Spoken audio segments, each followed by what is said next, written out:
அனைவருக்கும் வணக்கம். நோயற்ற வாழ்வே குறைவற்ற செல்வம். இன்னைக்கு பார்த்தீங்க அப்படின்னீங்கன்னா வெயிலினுடைய தாக்கம் மிக அதிகம்.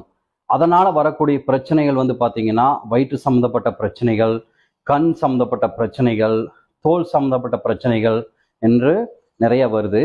அதுலேருந்து நம்ம விடுபட என்ன பண்ணுறோம்? நிறைய தண்ணி குடிக்கிறோம், இயற்கை சார்ந்த உணவுகள், அதாவது ஆரோக்கியமான உணவுகளை சாப்பிட்றோம். இந்த மாதிரி இருந்தால் படிப்படியாக அந்த உஷ்ணத்தை நம்ம குறைக்க முடியும். அதற்கு மேலாக பார்த்தீங்கன்னா யோகாசன பயிற்சியில் மூச்சு பயிற்சிகள் பல இருக்குது. அதாவது உடலை குளிர்விக்கக்கூடிய பயிற்சிகள் இருக்குது. அதில் முக்கியமானது பார்த்தீங்கன்னா சீத்தாளி அப்படிங்கக்கூடிய பிராணாயாம பயிற்சி தான். எளிமையான பயிற்சி, யார் வேணுமாலும் பண்ணலாம் இந்த பயிற்சியை.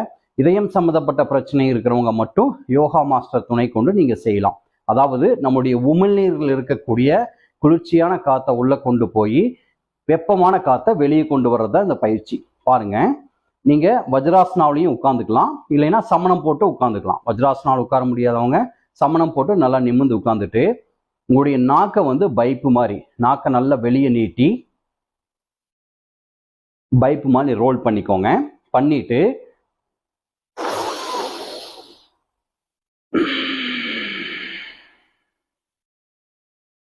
பைப்பு மாதிரி ரோல் பண்ணிட்டு வெளியே இருக்கக்கூடிய காற்றை இழுத்து வாயை மூடிட்டு மறுபடியும் மூக்கு வழியா மெதுவா விடணும். அதாவது குளிர்ச்சியான காத்து உள்ள போகுது, வெப்பமான காத்து வெளியே வருது. இதை நான் செஞ்சு காமிக்கிறேன் பாருங்க.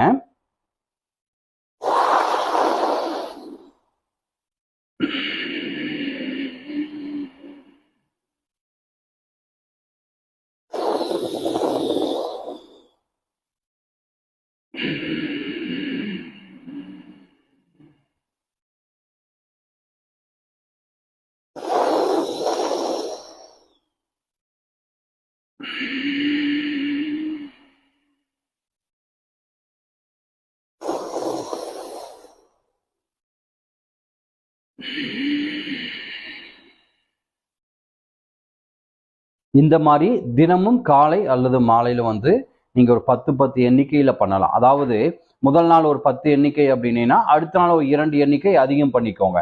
இப்படியோ 25 தடவை நீங்கள் இதை பண்ணலாம். பண்ணாலே உங்களுக்கு நிறைய வித்தியாசம் தெரியும். அதாவது உடல் நல்ல குளிர்ச்சியாகும், உடலினுடைய ஆரோக்கியம் மேம்படும், ஜீரண உறுப்புகள் நல்லா வேலை செய்யும். அப்புறம் பார்த்தீங்கன்னா கண்ணில் இந்த தண்ணி வர்றது, இந்த மாதிரி பிரச்சனைகள் வராது, ஒற்றை தலைவலி வராது. நல்லா ஒரு பலனுள்ள இந்த பயிற்சியை தினமும் செய்யுங்க. வாழ்க வளமுடன். நன்றி, வணக்கம்.